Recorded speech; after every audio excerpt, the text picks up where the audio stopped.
All right, this is our goal. This is what it's going to look like in the end. This is our carpet binding procedure. Inside, we made all kinds of seams.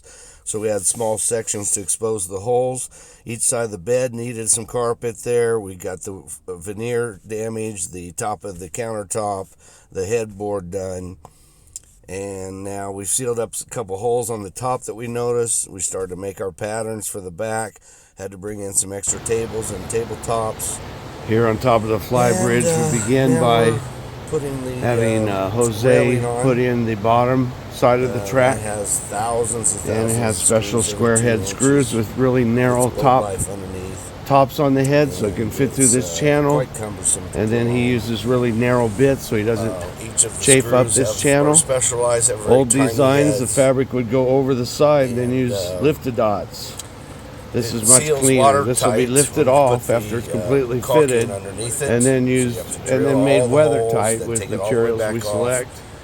And then the bottom catter will slide in here. Have these open spots and slide it in and up, and that will merge into the top. And here's the back rail. We can get an idea where it's going to land, so that we know where to put the track there. Kind of sighting it in. And then okay, we're not going to reveal all of our trade secrets here, but what we did here, we put double-sided tape on all these rails. Double-sided tape. Here, you can see that we've already fitted the rail. The last video showed the tape coming down where it was going to land. Now we've got this in there. So we were able to put double-sided tape here and on all these and place pattern material over this entire back section of 5 or 6 panels. And now we have just walked away with that entire pattern for 6 panels, and we can begin sewing. As we start to make our pattern for the lower section, we're going to start with this, because that won't change no matter what when the top goes on.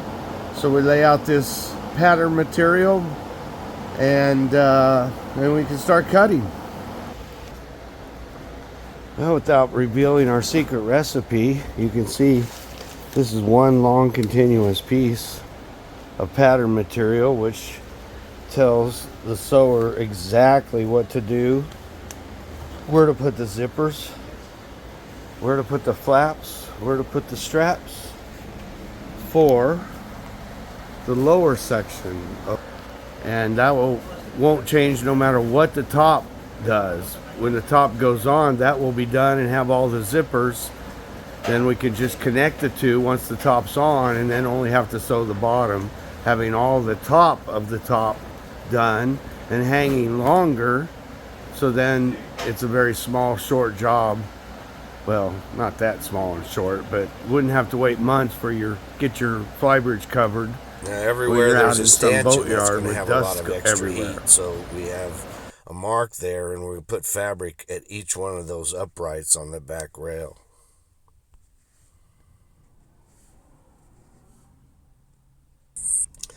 Now this, we'll use all 1,000 of those screws into that track. That's a before shot that had to be cut off and sewn. All those steps now open without friction.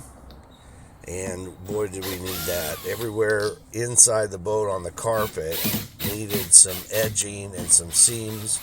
This is where we apply all the screws and then boat light the bottom so it's watertight.